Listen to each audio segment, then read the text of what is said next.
Hi, everybody. I am Jeannie Walters. This is another Experience Investigators Ask Me Anything webinar, and we're so happy to see you here. Thanks for joining us. Today, we're going to be talking about how to run an effective customer experience team meeting. Now, that might sound super specific for some of you who aren't necessarily on the CX team, but hopefully this guide will help you understand what's most important to get through and collaborate and provide that cross-functional leadership that we need in order to push customer experience forward in our organizations. So even if you don't have CX in your title or in your job description, but you care about this, then I encourage you to check this out because we'll be going through some of the ways to prioritize the right things in your organization. So my name is Jeannie Walters. I'm the CEO and founder of Experience Investigators. And as always today, I have with us David Hornreich, our Director of Marketing. Hi, David. How are you?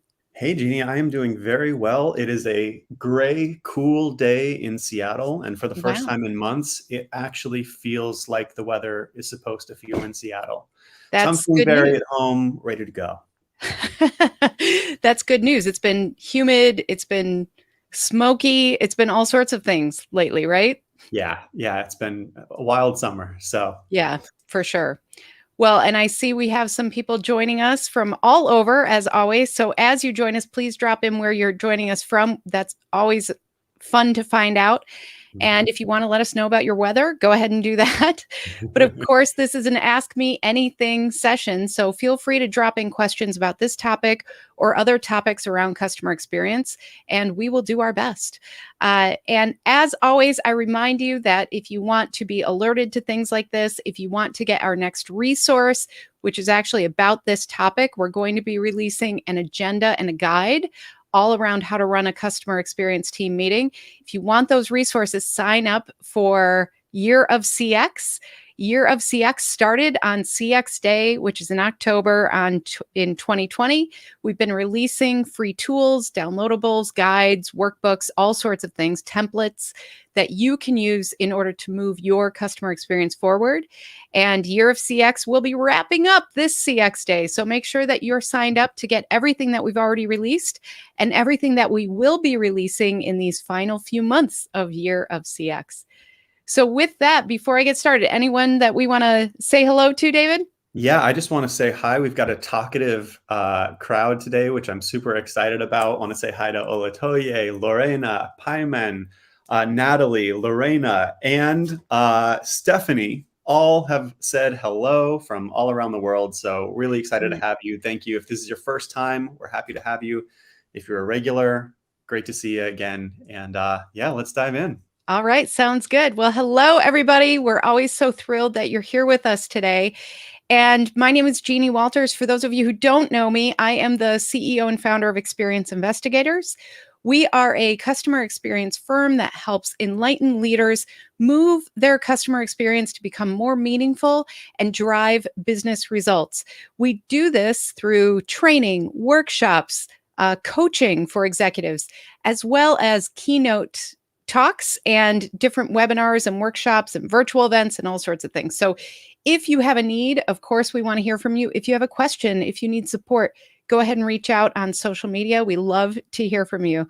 So let us know. And if you are using those Year of CX resources that we have provided, the templates, the guidebooks, the workbooks, anything like that, if you post about it, please include that hashtag Year of CX because we want to celebrate with you. So make sure you're dropping that hashtag in and tagging us as well as you celebrate those wins. We want to celebrate those things with you. So today we're talking about running a CX team meeting. And when I talk about CX teams, sometimes people think that's just the CX team that maybe is collecting the customer feedback. But really what we're talking about is cross-functional leadership.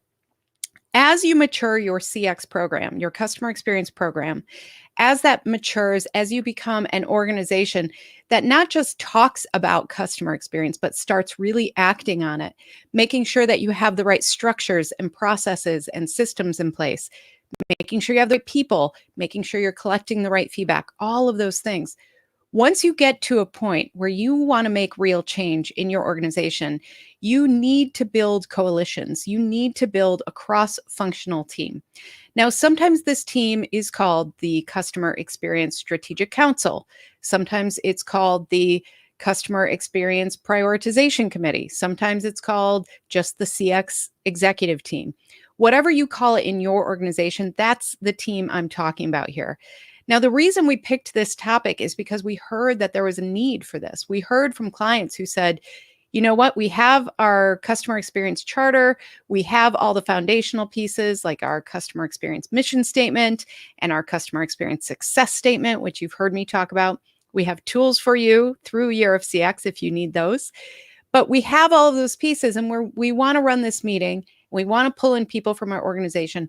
What do we do next? And so that's really what prompted this, because we want to make sure that we are running effective meetings that move things forward. But at the same time, we have to consider that these are people who maybe aren't as entrenched in the customer experience world as some of us. So we need to keep them engaged. We need to make sure that they are excited about this work, and we need to keep them working together cross-functionally, not just during these meetings, but in between as well, to really make sure that we are delivering improvements for our customers in the ways that matter for them and for our organization. So there are several steps here we're going to go through, but if you have questions, don't forget there is an article on our blog about this at experienceinvestigators.com that goes into more detail.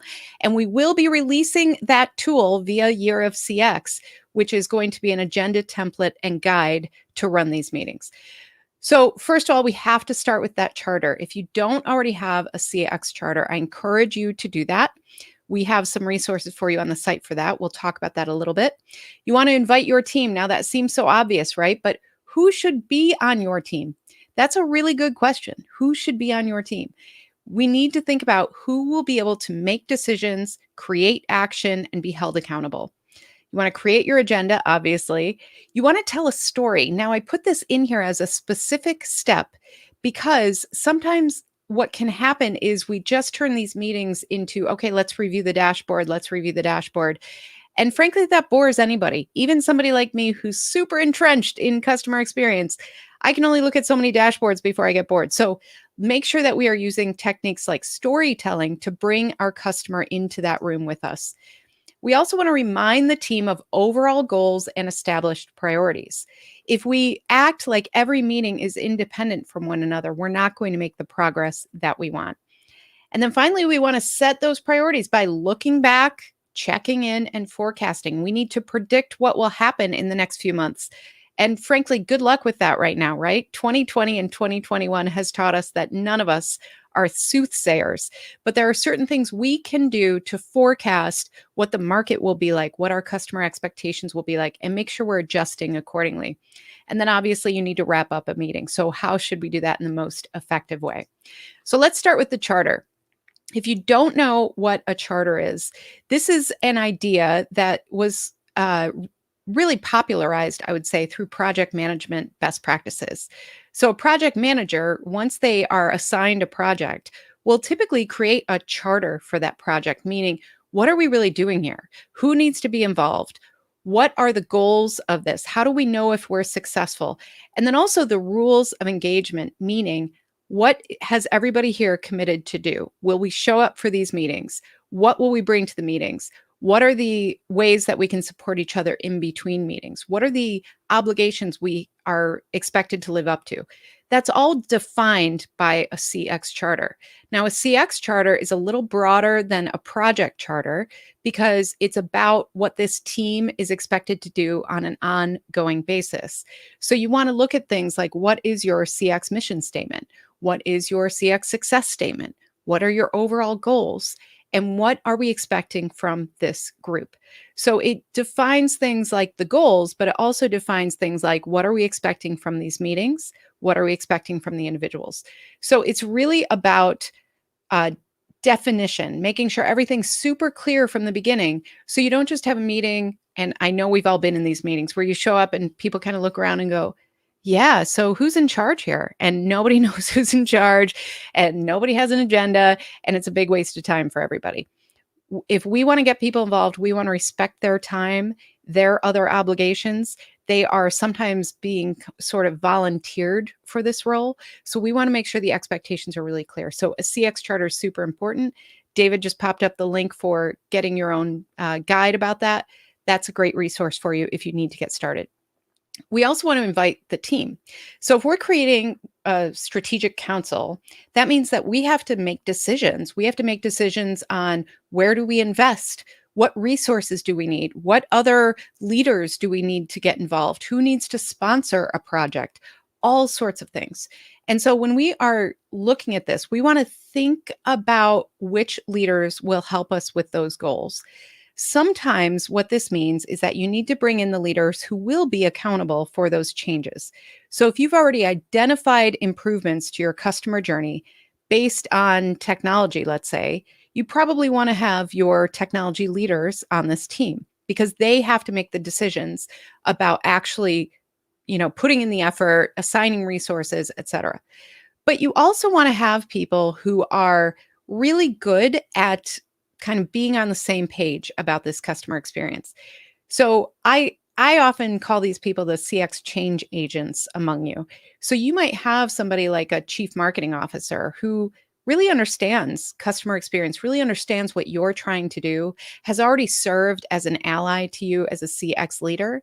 And so you want to bring them into the fold here and invite them to these leaders or to these meetings and say, you know what, I really appreciate your insights. I really appreciate your leadership. Can you help me, push this through, even if they're not accountable for specific things right away? You want to bring in those change agents because they're the ones who will help you sell this whole idea to the other leaders in the room. So that's really important. And then you do want to look for those leaders who will be held accountable for some of the goals that you're actively looking at. Sometimes we have to invite people temporarily. Sometimes we have people who can help us with a very specific project or goal. And so you can invite them for 1 month, 2 months, 3 months until you get that project done. So that's why having a CX charter is so helpful because as you have people kind of come and go, you want to make sure that you have something that's solid, that gives you that solid base of what the expectations are and everything else. So then we've got these, whoops, sorry, I went the wrong way. So then we want to create our agenda. The agenda really has 5 different parts typically, and I say typically with a big old asterisk on it because there is no perfect way to do this. I wish there were. I wish I could say this is the perfect way, but you have to think about what will work for your team and your goals. This is a guide for you to consider what to include. And this is what I've seen that can work really well. The first one is every single meeting, talk about that mission and goals. If we do not use that mission statement, then it becomes something that people just kind of might see on a wall or hear about in an annual report.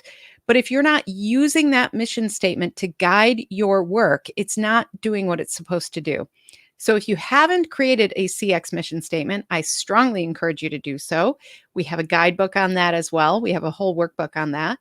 And if you create that mission statement, you want to make sure it's reviewed. A great way to keep people engaged is to ask people, do we have examples of how we lived up to the mission? Do we have ways that we can include other leaders in sharing that mission? So that's a great way to start a meeting. You also want to review your goals, make sure everybody knows you're on the same page. Progress on the CX programs and priorities. So that's the next step. You want to review how you're doing on some of the things that you already have identified. You want to talk about customer feedback and insights. What have you learned since the last meeting? What do those numbers tell you? What is the feedback that you've gotten? You want to talk about innovations and forecasting. And then you also want to talk about next actions and accountabilities.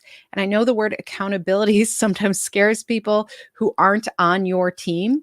And that's why you want to be careful about making sure you get the right people in the room who can make those decisions, support these efforts, and then carry that accountability to get things done. So let's start with how I like to start. I like to start with a story. And the reason I like to start with a story is because it is very easy for these meetings to go right into metrics, to go right into, okay, how are we doing? How are those numbers doing? Are they going up or down? And that's all very, very important because we want to measure our success. But part of what we're trying to do with these strategic councils or team meetings is bring the customer more into our organization. And one of the best ways you can do that is focus on the humanity of the customer experience. And so sometimes I like to pass this responsibility around. It helps leaders be engaged. It helps people feel like they are responsible for something more than just kind of sitting there. And so one of the ways I like to do this is to ask somebody to submit a story, a customer story, where they can either say, yes, we lived up to our customer experience mission, and here's a great story, and it's positive, and let's talk about what went well. Or I'm going to tell you how we failed to live up to that customer experience mission, what we did about it, and what we can learn from. And so that can be really powerful too. Make this a place where leaders can be vulnerable. Make this a place where you can share opportunities to learn from failures, from things that didn't go well for the customer, because everybody in the room has those stories. We don't always deliver for our customers. We try, but we don't always do it. And sometimes it's because there's a process flaw or because something went wrong. Well, that's a great place to address it. And so, even things like, you know what, I reminded my team to do XYZ, that can go a long way. But if we never talk about these things and we never remember those reminders, then it's just really easy to assume that when things go wrong, they're one off events, or that's just the way it is, or that's a complainer, or whatever. By really looking at these customer events, you can get everybody to understand that you're not just delivering a product or a service, you're impacting people's lives. And that's what this is really all about. And so make sure that you bring that humanity into these meetings. Make sure that you engage other leaders to share on that level so that they feel like they can be vulnerable here. They can talk about what's not working. And what tends to happen is somebody shares a story like that, and somebody else in the room says, you know what, that reminds me of something we're doing that we can do better. It's really important to keep that. So I like to start with a story. The other thing about that, which I've learned, is if you start with a story, people will show up more on time because they don't want to miss that part. It's always a great part of the meeting. So make sure you start with that. So you want to remind your team of overall goals and established priorities. So this is really where you're saying, okay, we know this is our success statement. If you don't have a success statement, we have a workbook on that too. You can tell we're getting to the end of year of CX because we have all of these things to share. But so, go ahead and use that for developing your success statement. But essentially, that's defining and designing your customer experience goals and how you measure success. And so, if you can do that, then you can say, okay, this is our overarching success statement.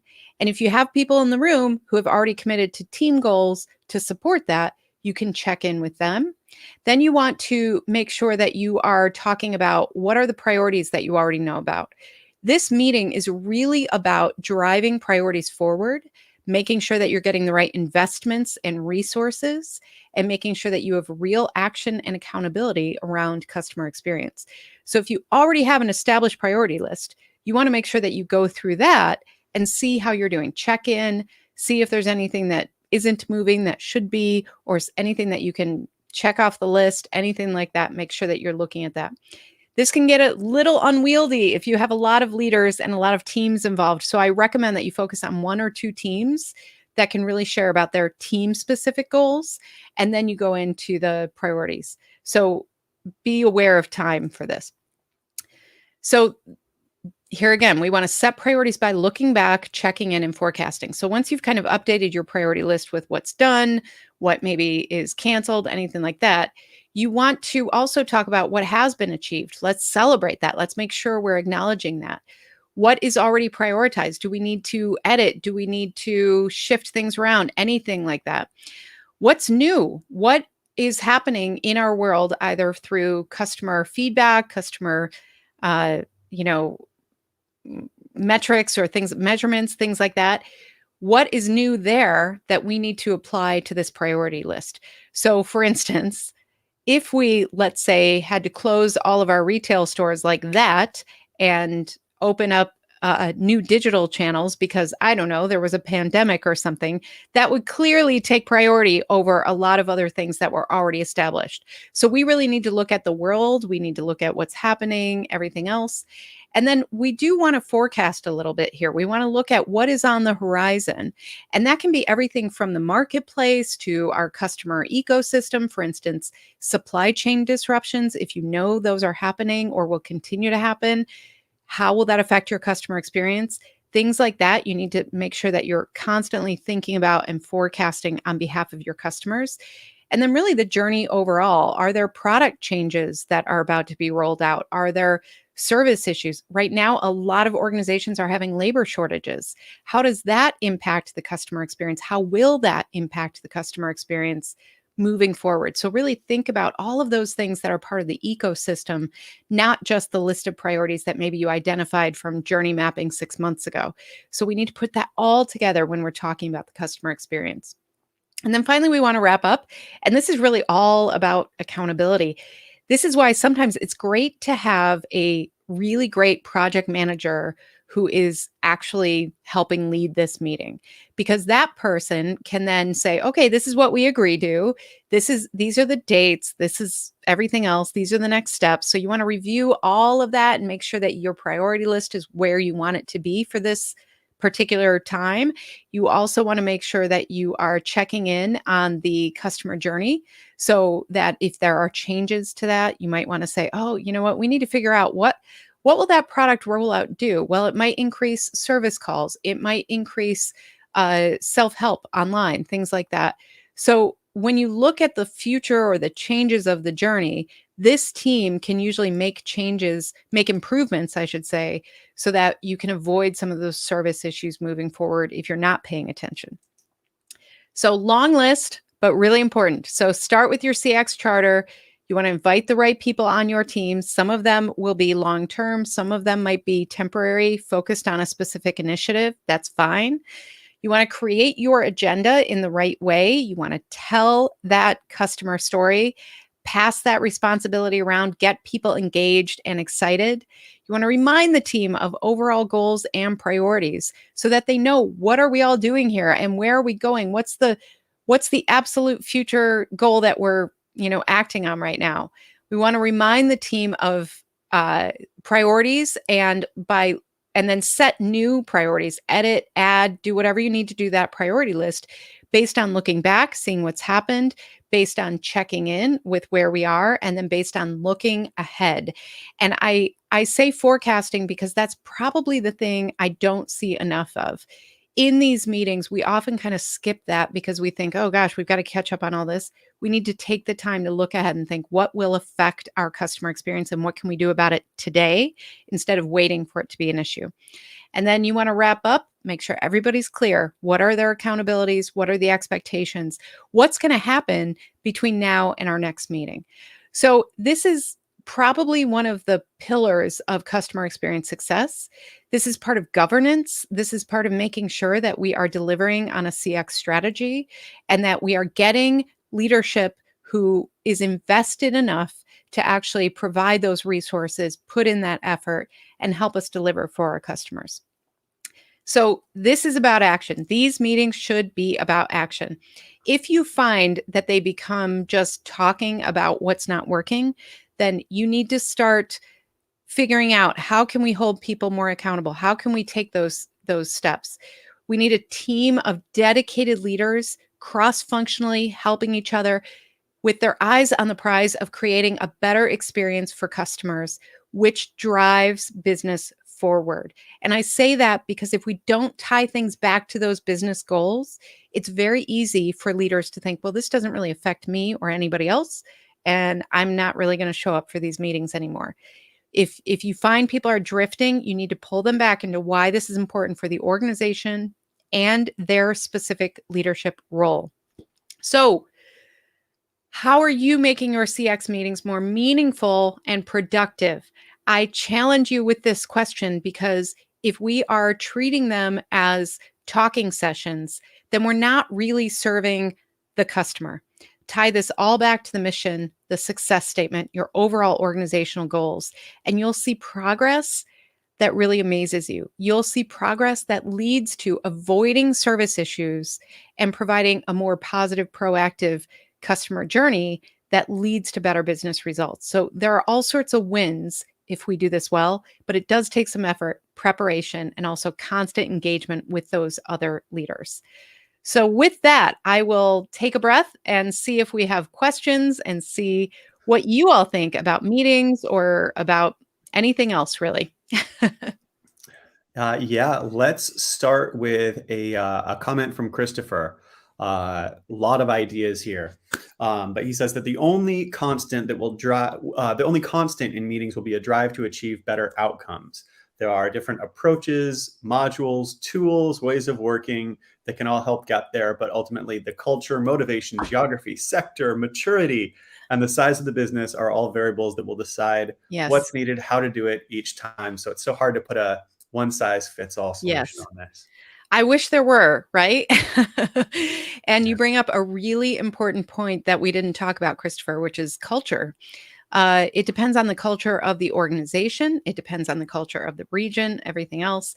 And so, as you're putting these things together, keep that in mind. There are places where you may want to, actually invite different people in for different aspects of that. Sometimes you need more buy-in from the executive level during this phase. Sometimes they just want to be kind of caught up later. So you have to navigate all of those nuances as you put this together and consider culture where you are and what's the best way to communicate with one another based on all of those things. So really great points to bring up. Thank you. So we've got a question coming in from all over here. So this is a question that I think a lot of people have. Gabriella, joining us on Mm, YouTube, asks, how often should these meetings take place? Olatoye on LinkedIn says, how frequent should these meetings be? So Jeannie, what is it? How often, how yeah. frequent should these be? And maybe even how long should they be? Mhm. Since we're asking people who maybe don't even have CX in their title to Yep. take on this extra accountability. Yeah, great questions. And again, I wish I had a one size fits all answer, but I don't think there is one. The agenda that I put together for this article and for this session, I believe, is around 90 minutes. It's a meeting that I have seen work most effectively when if you're starting this meeting from scratch, you may want to create a shorter agenda and have more frequent meetings. So maybe you don't necessarily go through the entire priority list every time. You say, we're going to talk about these top 3 issues, but you meet weekly. That's a good way to get momentum going. But then once you have this well established, I've seen this work really well monthly because then you can see the progress. To Christopher's point, you see the progress as you move forward because you can get a lot done in a month versus a week. So monthly can work really well, but then it is usually about a 90-minute meeting. And then if you go to quarterly, which I've also seen, I'm not a huge fan of that because it feels like you can forget a lot in 3 months and things shift so quickly right now. So actually, I've been recommending to my clients that they start weekly with these, with again a shorter agenda, but a more frequent kind of cadence so that everybody gets used to how these roll. And then you may want to go to every 2 weeks or even every month based on who's involved. When you have a cross functional team like this, schedules can be a real issue. So that's another thing to kind of navigate in your organization is, how much are we asking of people? There are some organizations that are really meeting heavy and there's just no window for this. And that's where you might want to go to like monthly and say, this is it. We are committing to this. There are others that are very light on meetings. And so you can maybe say, okay, let's check in once a week and then have the longer meeting every month. There are a couple different ways to do that. But again, it kind of impacts how much progress can you make in that month? How much do you want to get done? And if it's starting from scratch and this team hasn't worked together before, it's a good idea to do it more frequently so that you can build the relationships, build the trust, and eventually get to that place where there's enough accountability and trust between meetings where maybe you don't have to meet as often. So I wish I had a better answer, like the magic wand. You can do this, every month without a problem, but it depends on all of those factors. But if you're just starting out, I would say more frequently and shorter, and then build to that place where you can go less frequently and longer. I've got a follow-up question from me uh, that I'm going to selfishly just ask.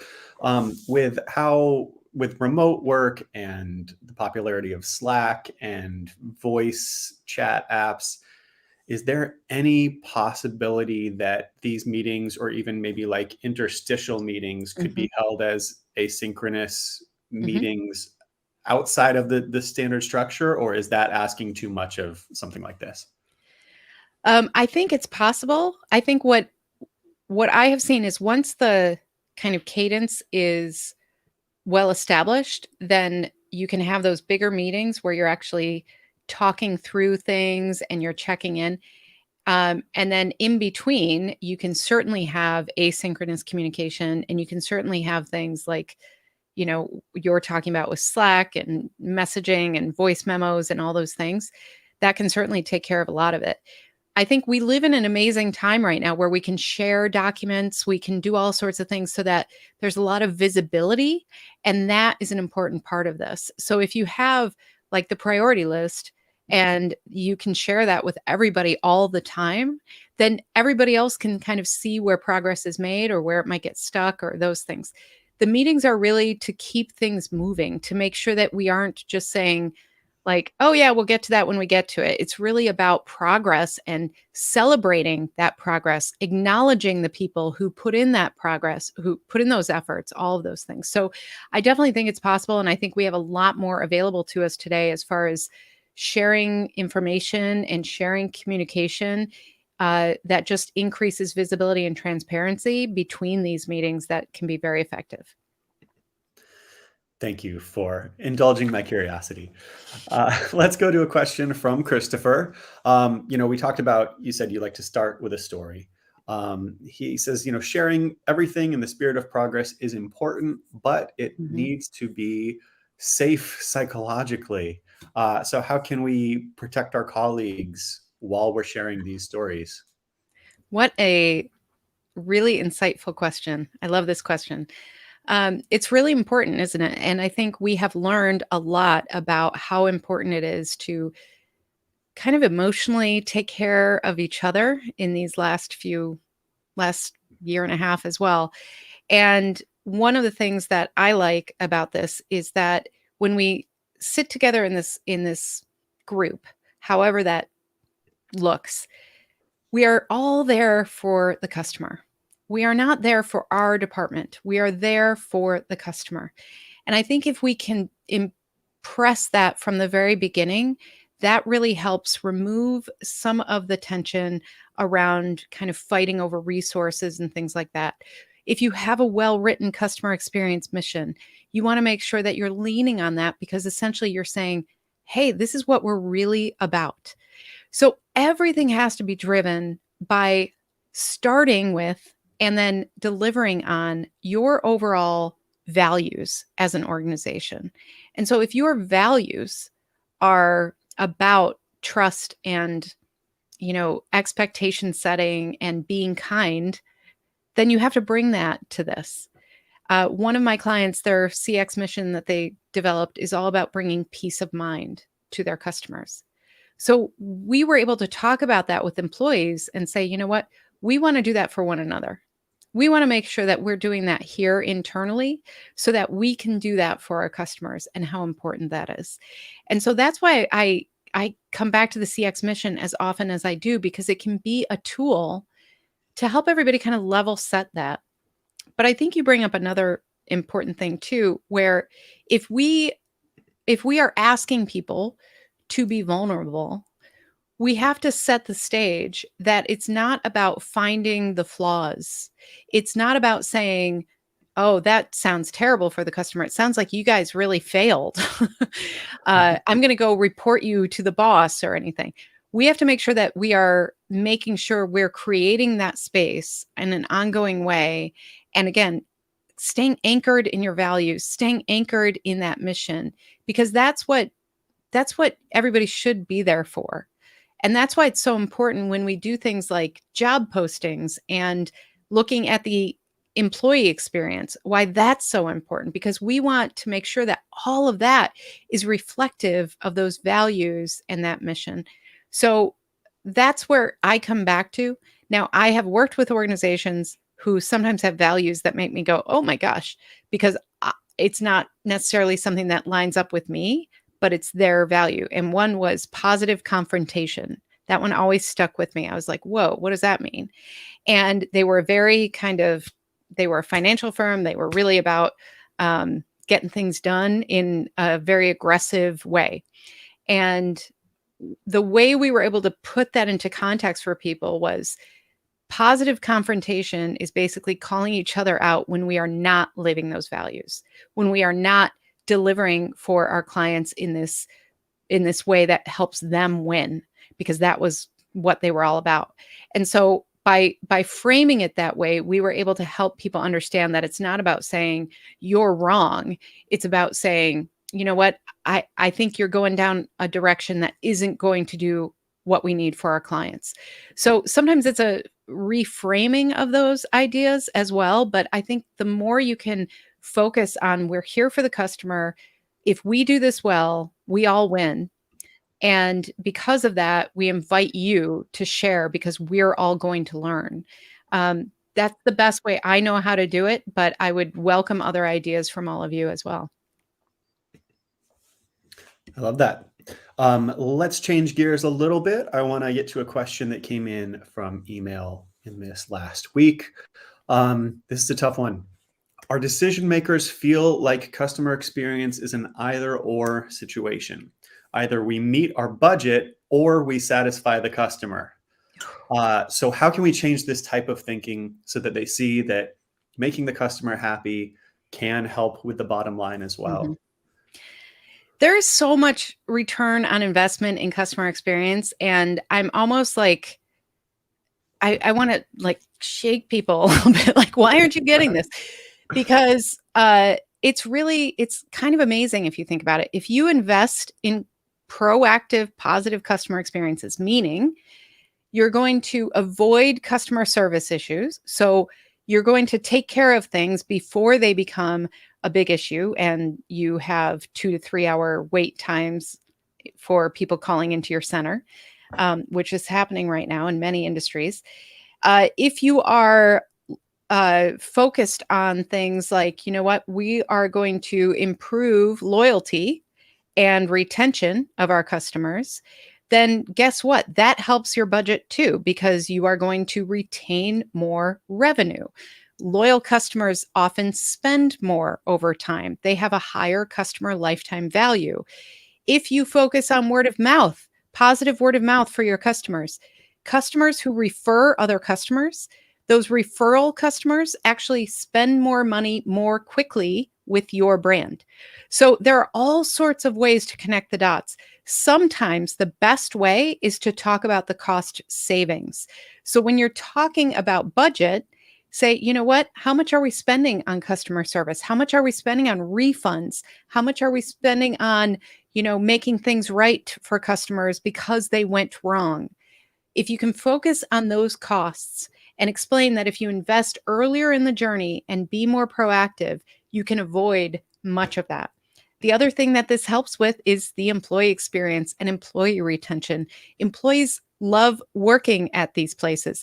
There's actually a correlation between, if you ask employees, will you be here do you think you'll be with us in 2 to 3 years? There is a correlation between employees who answer that in higher margins with the ones who agree that, yes, my company is customer experience focused or customer centric. So if we can get to a place where people understand this is not an add-on to business, this is how we do business, it's because it drives business. Now, I would love to say that I do all of this because I really just want the world to be a better place, which I do. But guess what? We all need to get paid. We all need our businesses to be successful. The way to do that is to actually deliver happiness, just like Tony Hsieh, RIP, used to say about Zappos. Delivering happiness is what actually drives the business forward. So focus on the savings, focus on the returns, and then really make a case that these are not either or. This is about how we do business. I mean, nobody, I've used this example before, but nobody would say, well, I guess sales doesn't work, so we're not going to invest in sales, because we all understand that's part of doing business. Customer experience is part of doing business, and it's happening whether you're doing this or not. If you're not managing it, it's still happening. Your customers are still having an experience, and then they're walking away. And if it's a poor one, they're telling everybody not to go to your brand. So you are missing opportunities for revenue that you don't even know about if you're not focusing on a positive customer experience. And with that, I will dab my head with my handkerchief and step down from the podium. Well said. I want to tack on one additional note, which is we have, among all of our other Oh, tools yeah. and resources, we have a return on investment and CX metrics calculator that you can actually plug some numbers into and see if you can increase your customer lifetime value, or if you can increase your referral rate. What will that do for your bottom line? So I don't know if the person who asked the question is here, but if you are here, or if you're watching the replay, I definitely recommend trying that tool. It can be really, really helpful. Definitely. Otherwise, that's going to do it for us today. Jeannie, I want to thank you for delivering happiness, and thank everybody who joined us. It makes me happy to see you every week when you can be here, and I really appreciate all your comments and questions. It really enriches this whole experience. So thank you for being here. Thank you, David. And thank you for delivering happiness. Thank you, everybody, so much for being here. It's always a joy to talk to you. And we are here for you because the mission of my company is to create fewer ruined days for customers. And by you being here and learning and taking that back to your organizations, you're helping me live that mission. So thank you so much for being here week after week. Now, next week, we won't be live. I'm sorry I have a conflict, but we will still be delivering a video. And so make sure you look for that on YouTube. And we'll also have that resource for you coming up soon too, which is the agenda and guidebook for how to run one of these meetings. And again, this is all nuanced, and we know there isn't one size fits all. So our hope is that you take some of the best practices that we shared today and adapt it and to what you need in your organization to move CX forward and to move your business forward. And if you want to reach out, we always love hearing from you. So make sure that you find us on social media, follow on LinkedIn, get all those resources at yearofcx.com. On our site, if you visit experienceinvestigators.com, we have a 21-day challenge. We have all sorts of things. So check that out and let us know how you're doing. Let us know on social media if you're using these tools, if you're getting that leadership buy-in you need, if you're creating these cross-functional teams, and tag us, either me or experienced investigators, as well as using that hashtag Year of CX. We're really excited about what we've done so far with this. We have a couple really great things coming up, and our hope is that at the end of this year, you have everything you need to jump in and make sure you're making real change in your organization. So thank you so much for being here. We always look forward to seeing you. And thank you again for helping me live our mission to create fewer ruined days for customers. We'll see you soon.